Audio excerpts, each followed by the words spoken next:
Ty Brady here with Brady Insurance Marketing and the Ty Brady Way. As a successful entrepreneur myself, I'm passionate in helping other entrepreneurs do the same as they rise from rags to riches and get inspired each week on the stories they tell here at the Ty Brady Way.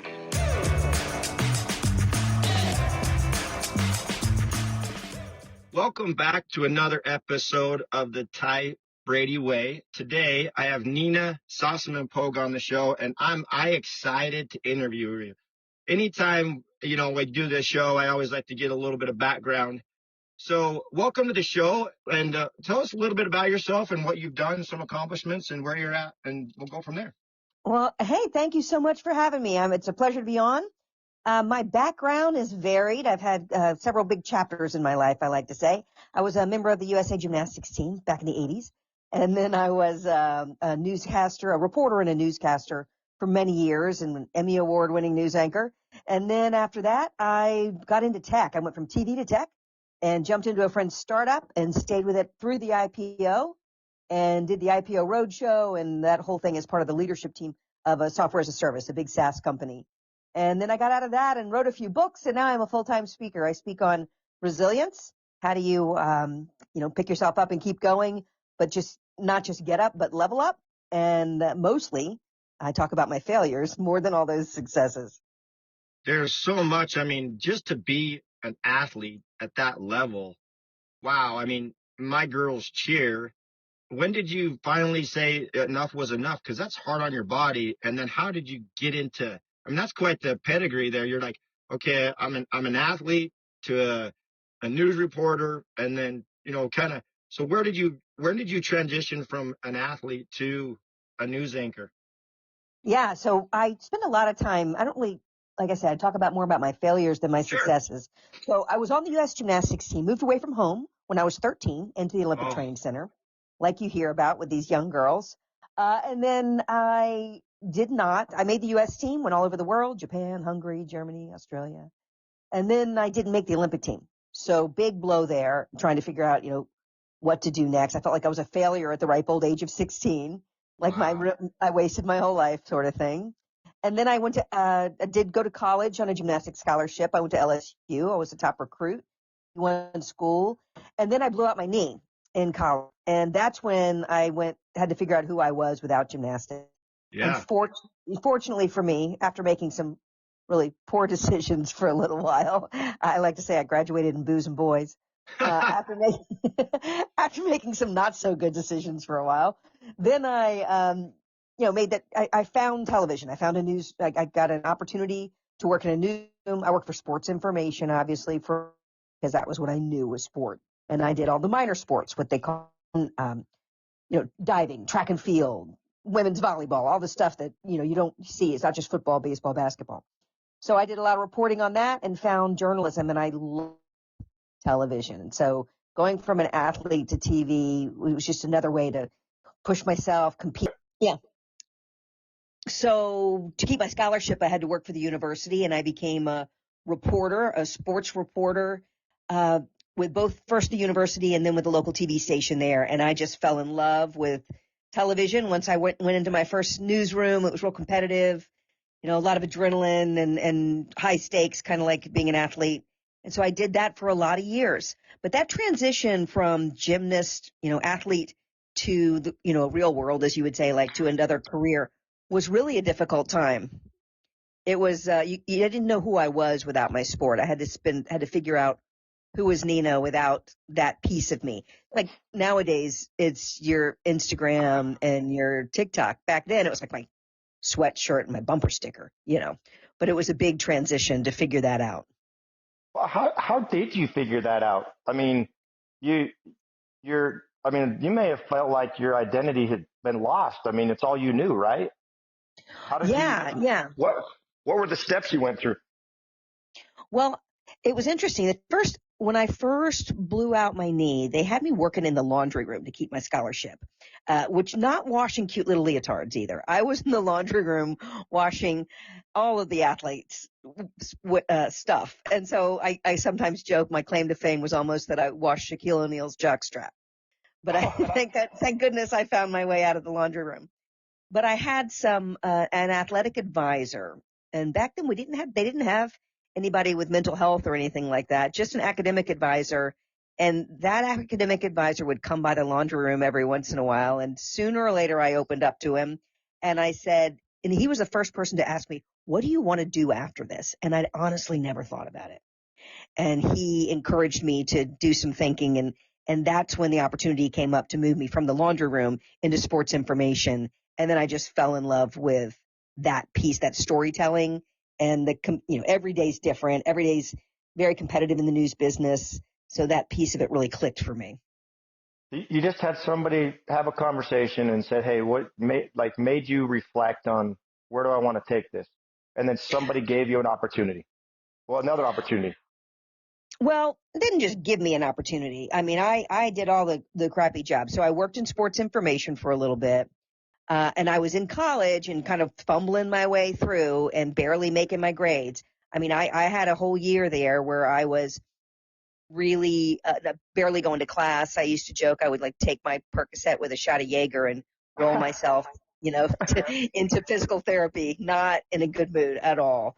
So I don't want you to think that it was an easy transition. I did a lot of things wrong. And I was really not fun to be around. But this one individual happened to take the time to stop by that laundry room over and over and finally get me to open up and say, usually, he'd say, how are you doing? And I'd go, great. Everything's perfect. Look at me. But I finally opened up and said, not great, I guess. And he got me thinking about what else I might be good at. And then I got a job writing stories for the minor sports. And then it's an interesting thing. Luck meets preparation. I mean, opportunity meets preparation is what I call luck. I started dating a guy.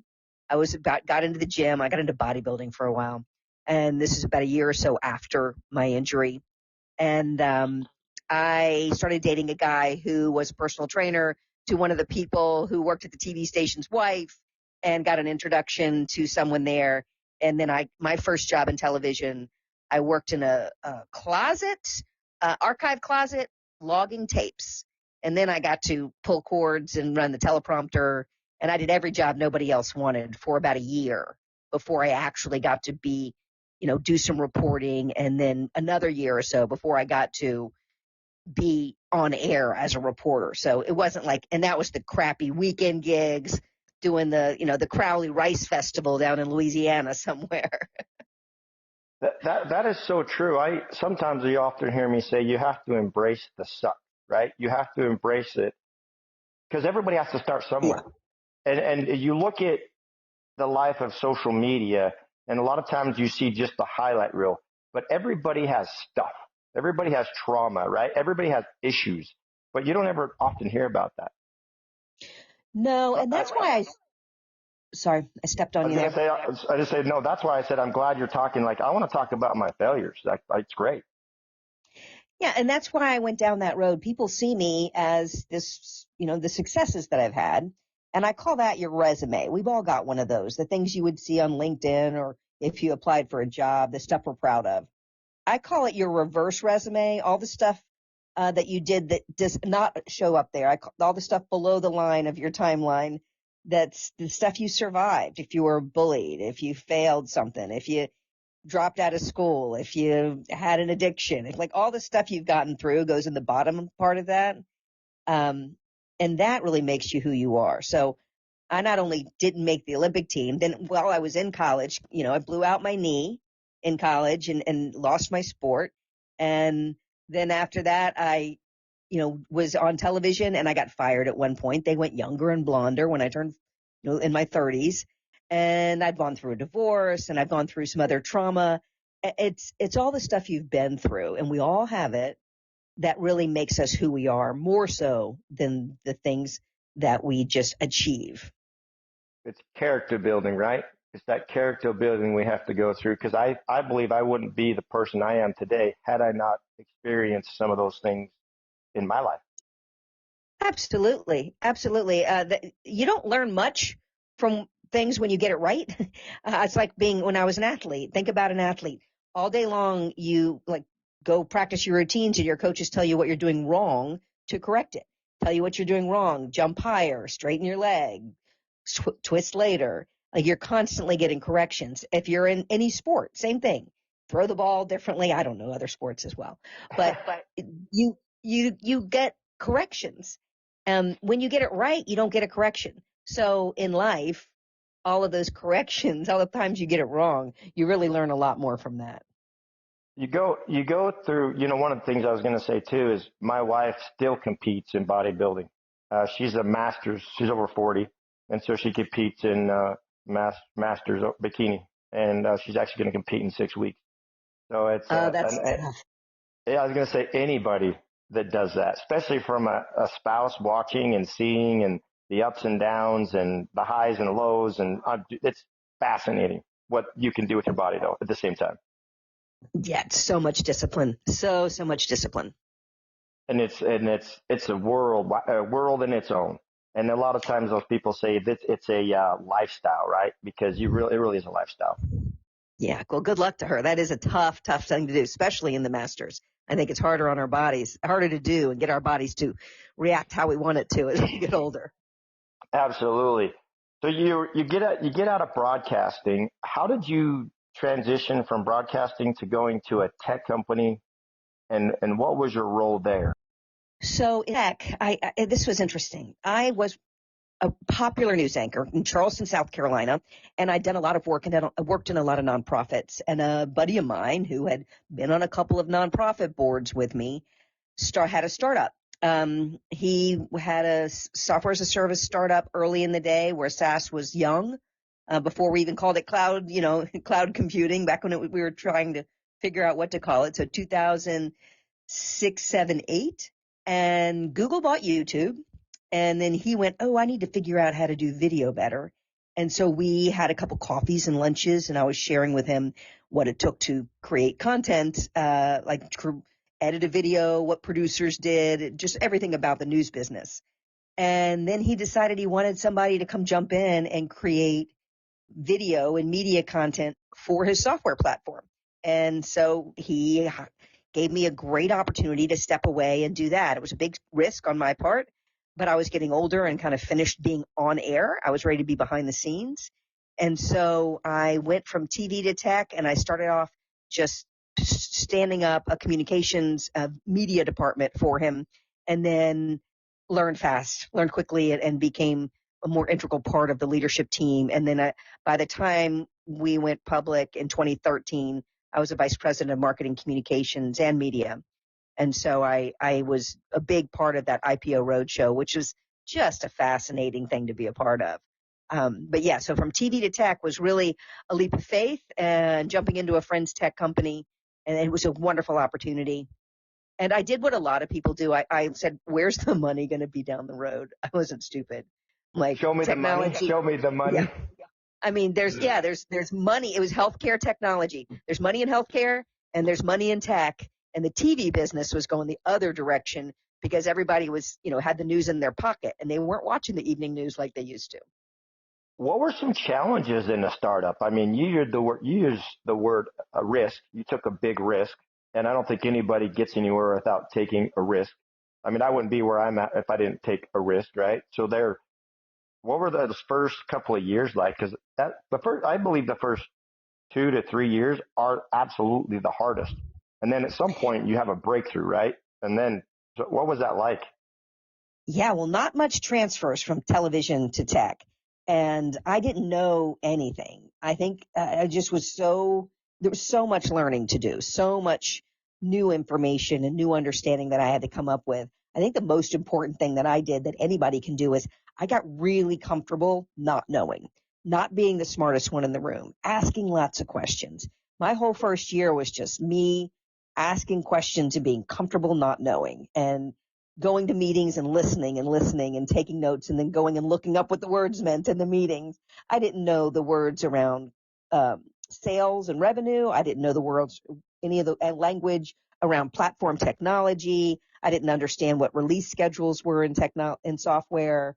I just had a lot of learning to do. So the first year or so was getting really comfortable with not knowing, after being in television for years and knowing everything about that. I could have done my I did my television job in my sleep practically. I had done 3 shows a day for almost, for about 18 years. So it was easy for me. So that switch was getting really uncomfortable with not knowing what I need, not knowing the answers to a lot of questions. But I learned fast. And the more I learned and the more I leaned in and the harder I worked, the better I got. Wow. So you get into it 3 years. You're like, okay, you finally feel like you've got your feet under you. What was it like when I guess you got the reward? The reward was going IPO, right? What was that like? Was it like almost like winning a Super Bowl, I guess, or getting on the gymnastics team, the Olympic, yeah. Yeah, well, it was even when I look at my lifetime, it was a bigger opportunity and a bigger win. I came on board for not just the paycheck, but for the long-term wealth. So I got options. I got stock options when I came on board. So I was very much invested in the success of the company. And that's one of the reasons I'm sure the CEO put me in charge of running parts of the IPO, the marketing and comms part of it, because he knew that I would wake up in the middle of the night worried and invested in this as much as he was, because it was an opportunity for me as a person to go from debt to wealth, because I didn't grow up with money, and I was very careful with my money, and I was very careful with the company's money, and I could see how this could change my life. So I had a lot of options, and for me, winning, like making the U.S. team, that was all about me and making my coaches proud, my family proud. But this, when I had, 3 kids and a husband, and like the opportunity to be able to change their world, not just mine, was really different. So the work I did there and the commitment there was my kids are going to get to go to any college they want to go to. They're going to live a different life than I grew up with. I was a Navy brat. I mean, I didn't have a bad life, but I was a military brat and youngest of 4 kids. Moved all the time. I'm like, this gives my kids a chance to stay in one spot, go to any college they want, have the things I couldn't have. And so it did. I was very, very committed to it, and it was harder than anything I'd ever done. I didn't realize how hard it was, and there's so little information about what an IPO roadshow looks like or what an initial public offering even is. I didn't know. I was learning as I did it, and then flying up to New York and meeting with Goldman Sachs people and learning that as I did it too. But I was very keenly aware, like so hyper focused on how this could change my world. So it was a bigger win than any of the other things I'd done. Winning an Emmy Award for being best newscaster in the Southeast, that was just a piece of metal that went on my wall, and, it was all about me. This was really different. It was about making a change for my family. Well, I think, for the family and the people that were employees of it, right? And Oh you're my able gosh, to live yeah. a lasting legacy that, is life changing. Yeah, and I had a day, we had sometimes when things were not going well, or you have a big client who's upset, or you don't quite have it right, you can't figure out your TAM, your total addressable market, or something like that with the information that you're dealing with. Just things were hard, and I can remember driving onto the campus of this software company, because by then we had several hundred people there, close to 1,000 people at the company. And I can remember looking at all those cars in the parking lots thinking, I can't screw this up, because look at all of those car payments and mortgages and those other colleges. Like, it's a lot of pressure of a leader when you're a leader of a company like that, driving and just going, oh, if I screw this up, there's all those car payments and mortgages. Those are families depending on me to get this right. Oh, that gave me chills. You're just tumbling. It really was. And there were times when we were struggling, and I was just like sick at my stomach thinking there's no option but to get this right. We have to. And not just because I loved some of these people. They became like family. There's a lot I didn't even know. I just knew they were counting on us to have some success here. And so you go IPO, and now you decide, hey, you write a book, you become a speaker, you're able to live a legacy for your family. The next 3 to 5 years, where do you see yourself going with your speaking, and what impact are you wanting to make besides what you've already done? Well, I feel like I'm at a really interesting tipping point right now. I've worked years on the research around resilience and what it means. What are the commonalities? People who don't just get up and over and over, but actually level up and become resilient. But not persistence is one thing. Persistence is you fall down, you get back up. That's persistence. You keep going. Resilience is really different. It's your ability to learn, grow stronger, and adapt in a positive way to whatever happens in life. And that adapt piece is what I've been researching and finding the commonalities of what do people do who adapt. What does that look like to adapt in a positive way? So now that I have this framework and this message to share, I'm doing a lot of speaking and working on my third book. And I do it in two ways. So I do a really personal, like I have an online workshop called the Now What Workshop, just like when life hits the fan, the stuff hits the fan, maybe get fired or a breakup or something, or trauma in your life. It's just the Now What Workshop. Let me get you to a better place so you don't get stuck there. That's real personal. And then on the corporate side, I'm doing corporate resilience. So mergers and acquisitions or companies going through big product stuff. I can jump in and go, hey, this is how your body works and reacts to change. This is why your brain doesn't want to do this. This is, why it's hard and why you want to run in the other direction. But let me show you how to, buckle down and actually get through this and not just survive it, but thrive on the other side.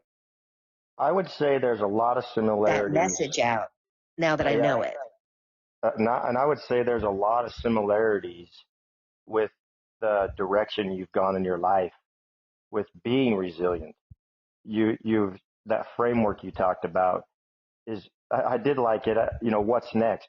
So many people will lose a job, right? They may lose a child. They may go through a divorce, right? Whatever you're talking about. But what's next? How do they work through that? Again, it goes back to what we talked about a little bit earlier. Everybody has stuff, right? How would you tell somebody that's going through stuff like today, to start today? What would you tell them to do? Well, my mashup is a mix of stoicism and neuroscience and my own experience and my research. And it's four things. It's this, whatever this is that you're going through, THIS is the acronym I use. So it's your this. My first book is This Is Not the End, whatever this is that you're going through. But it's THIS, and the T is timeline. So put it in that, like, look at your big, messy, marvelous life, as I like to say. You can take a piece of paper and turn it sideways and put a line across it and put 10 dots across that line. That's when you're 10, 20, 30, 40, 50, all the way to let's pretend we live to be 100. And I think I need to drink less wine and take better care of myself, but I'm going to pretend that I'm going to live to be 100. So let's say we do. And then you can put a dot on that line, on that timeline somewhere where you are right now. So I'm in my 50s. My dot would be there, wherever your dot is. And then this timeline thinking is this perspective piece. So this is the first part. Put whatever problem you're dealing with on the dot on that line. And it gives you the ability to say, okay, I'm right here. And then you can look at all the blank space ahead. There's nothing in front of it. Everything you've done up till now has brought you to that dot. But then you have all this blank space ahead that's yours to do what you want with. And so I have people, this is where I can have them pull in there behind it, like put their resume above it, the line, put their reverse resume, all the crap they've gone through down below the line. But then there's this dot and everything in front of it's blank. So that's the perspective piece. That's the T. And sometimes it's hard to see that there's blank space ahead when you're in the middle of it. And then the H is humans. I always say draw a circle around that dot and figure out who's going to come in the circle with you. Because people who are resilient don't go it alone. So is this friends, family, therapist? Like, don't try to go it alone. Someone's got to be in that circle with you to help you. And sometimes I'll have people edit their people, draw and go, okay, everybody in your life is either helping or hurting. You have to put them in one category or the other. And even the people who love us the most sometimes aren't helping. Yes. So, yeah. So you have to put them in one side or the other. Who's helping, who's hurting. And then you have to decide who is going to be in that circle with you. So if you don't have anybody in that circle with you who's helping, that's a problem. You got to find a mentor or a therapist or somebody. So that's the human piece. That's the TH, timeline, and then pull in humans. And then I say isolate it. And on that same piece of paper, you draw a line in front and in back, up and down, your parallel lines, up and down on your page. in front of and behind that dot. And you can't talk about what happened before. You know, the woulda, shoulda, couldas. That's where any good therapist will tell you that if you spend all your time thinking about before, that's where depression lives. You can't think over there. And then on the other side, you can't think about the what ifs and the doomsday scenarios and all the future, because that's where anxiety lives, you know. So you have to go in between those lines. What are we actually dealing with right now? What can we actually do right now? And then the last thing, that's the I, the isolated. Let's figure out what exactly we're dealing with, not before, not after, but what are we dealing with right now? And then the S is story. What are the words in your head that come out of your mouth that become the story you tell about this, whatever this is that you're dealing with? And you can't do all the self-sabotage stuff. This is where we edit the language in our head. So you can't overgeneralize. This always happens to me. You can't catastrophize. Like everything's ruined. It'll never work, right? Yeah, it'll never work. And you can't, and all of that, you can't exaggerate. I got a million things to do. It's editing the language in your head. So that's the story piece. This is what, and find some words that fit that you can say out loud that feel okay. Like, this is a crappy chapter. This is not what I expected. Like, it's got to be something that you can say out loud that is not self-sabotaging. So that's it. THIS, timeline, humans, isolated, craft that story. And I have people work through that framework, and I've actually done it with people on the back of a napkin in a bar and help them think, okay, this is where you are and what you're dealing with and what you can work with. And it's not your whole world. It is just one part of your big, messy, marvelous life. And that helps also, it helps you look at it like it's just a chapter in your story. It's not your whole story, whatever it is. Crappy chapter mostly, but it's just a chapter. As I get the privilege of interviewing some very, very, very successful people on my show, and this show's just taken on a mind of its own, I can't help but wonder and think that most people that have made it on the other side, they provide a lot of service, and they want nothing better than to make a bigger impact in this world. And as you sit there and tell me about, you know, the storyline and what people go through and the framework, it's fascinating to me. I'm so glad you shared it. Well, thank you so much for giving me an opportunity to share it and for trusting me with your listeners. That's always a privilege. So I hope it's helpful. Oh, it will be. I guarantee it. There isn't a day that goes by that somebody doesn't comment. I may be walking in a grocery store. I may be at an event and somebody says, I listened to episode such and such about such and such, and it really helped me through the day, or, you know, it's what I needed that day. And that's what it's about. Just giving back. I love that. Mm-hmm. Any last thoughts you'd like to leave with our audience? And I could, again, most people I could interview for an hour, 2 hours, and just pull stuff from your life experiences that could relate to so many people. But any last thoughts? Yeah, I always like to end, or at least get in there, that it is okay to not be okay. We all go through stuff. It's okay to not be okay, but it is not okay to stay that way. And it is up to each of us to get ourselves out of whatever funk we're in. So it's okay to not be okay, but it's not okay to stay that way. And you, listener, you, whoever, are in charge of figuring out how to get yourself moving forward.